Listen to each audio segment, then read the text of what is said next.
Bismillahirrahmanirrahim. Assalamualaikum warahmatullahi wabarakatuh. Saya Elan Fitriano Jandio dengan NIM 2202020172, Prodi Informatika semester 5, memenuhi tugas mata kuliah pengenalan pola ujian akhir semester 5 dari dosen Dr. Rudi Kurniawan STMKOM mengenai analisis dan klasifikasi dari dataset CSP menggunakan model algoritma Net Bayes.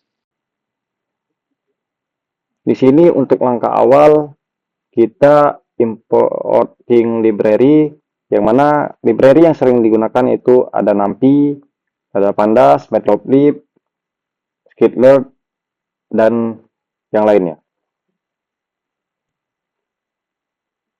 Loading dataset. Dataset memuat fitur-fitur kesehatan seperti usia, tekanan darah, kolesterol, dan target. Di mana target di sini indikasi apakah seorang memiliki penyakit jantung atau tidak. Yang mana di sini untuk datasetnya itu CSP yang disimpan di file C. Untuk datasetnya sendiri, ini terdiri dari usia pasien, jenis kelamin, jenis nyeri dada, tekanan darah, sampai dengan diagnosa penyakit jantung, yang mana di sini untuk 1 itu ada dan 0 itu tidak ada. Untuk langkah selanjutnya kita memisahkan fitur dan target. Untuk X itu semua kolom kecuali target dan Y kolom target. Mengapa memisahkan X dan Y? Di sini model hanya membutuhkan fitur untuk pelatihan sehingga target harus dipisahkan. Yang mana nantinya memudahkan perhitungan performa model dengan membandingkan prediksi Y rate terhadap target asli. Dalam pembelajaran mesin, membagi data menjadi fitur dan target adalah praktik umum untuk memastikan model fokus belajar dari input data. Membagi dataset menjadi training test dan test set. Di mana ini membagi dataset menjadi 75% data pelatihan, X-train dan Y-train, dan 25% data pengujian X-test dan Y-test. Manfaat evaluasi model di sini memastikan performa model dapat diuji pada data baru yang tidak dilibatkan dalam pelatihan. Membantu menghindari overfitting karena model dievaluasi pada data berbeda, dan pengguna dapat mengatur test size, misalnya di sini 25% seperti yang kita gunakan sesuai kebutuhan. Fitur scaling. Standar scaler digunakan untuk menstandarisasikan fitur agar memiliki distribusi dengan rata-rata 0 dan standar deviasi 1. Hal ini diperlukan untuk model seperti Net Bayes agar performanya optimal.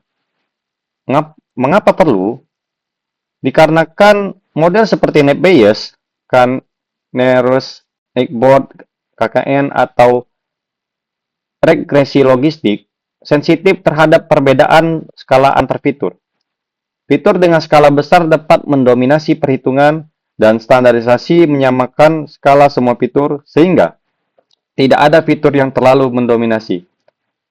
Algoritma yang menggunakan jarak seperti KKN atau perhitungan berbasis probabilitas seperti Net Bayes membutuhkan distribusi data yang seragam untuk hasil terbaik.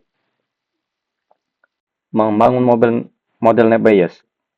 Gaussian NB merupakan implementasi dari algoritma Net Bayes yang khusus digunakan untuk data kontinu. Algoritma ini mengasumsikan bahwa setiap fitur pada data mengikuti distribusi Gaussian atau normal, yang memungkinkan model untuk menghitung probabilitas prediksi berdasarkan distribusi tersebut. Fit sendiri digunakan untuk melatih model menggunakan data pelatihan. Dengan kata lain, data pelatihan yang terdiri dari fitur X-train dan label Y-train digunakan untuk mengajarkan model bagaimana cara memprediksikan label berdasarkan fitur yang ada. Setelah proses pelatihan selesai, model dapat digunakan untuk melakukan prediksi pada data baru. Prediksi pada data tes. Di sini predik digunakan untuk menghasilkan prediksi berdasarkan data uji, X-test. Setelah model dilatih menggunakan data pelatihan, menggunakan fit yang tadi, Model dapat menggunakan fungsi predik untuk memprediksikan label atau kelas dari data yang belum pernah dilihat sebelumnya, yaitu data uji. YPRED di sini merupakan hasil prediksi yang dihasilkan oleh model berdasarkan data uji, X-test. Evaluasi model. Conventional matrix, akurasi, classification report, dan visualisasi conventional matrix.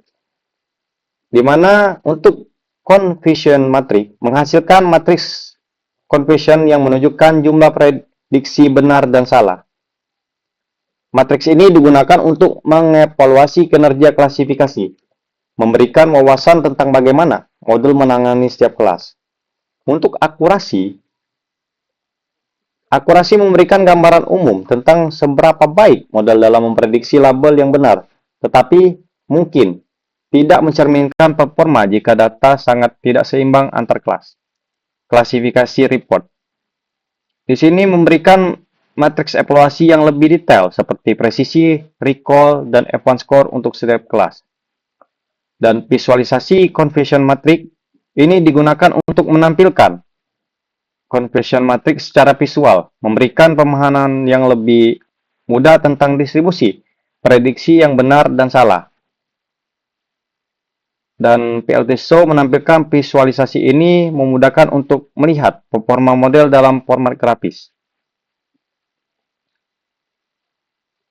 Di sini hasil evaluasi model dengan matriks akurasi dan klasifikasi report menunjukkan kinerja model klasifikasi.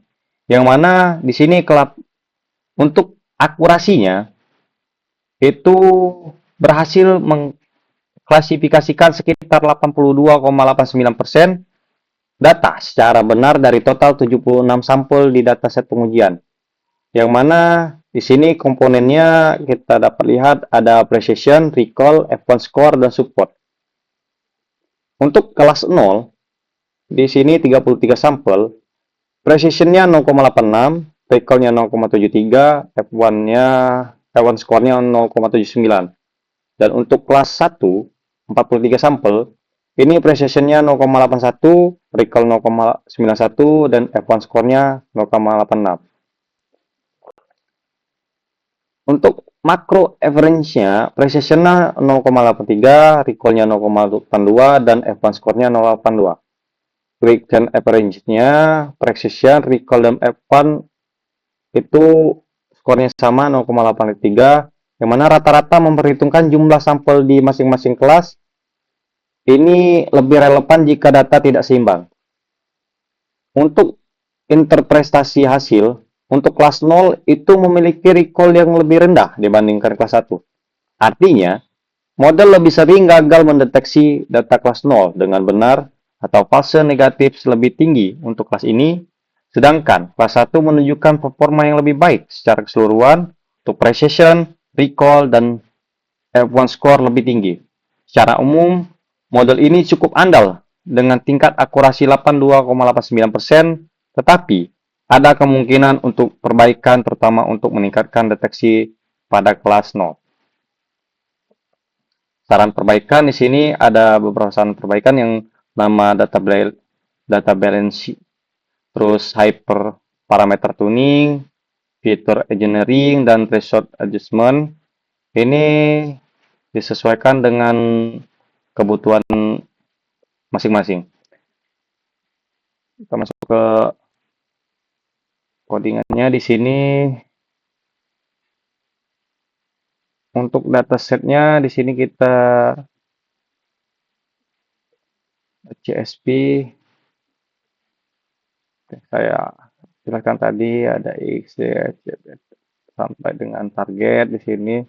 Terus untuk ini kita jalankan.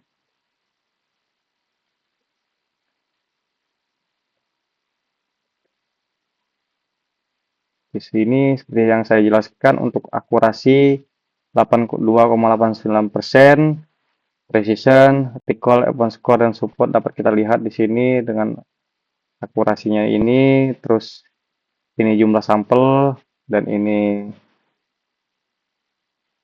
recall average-nya.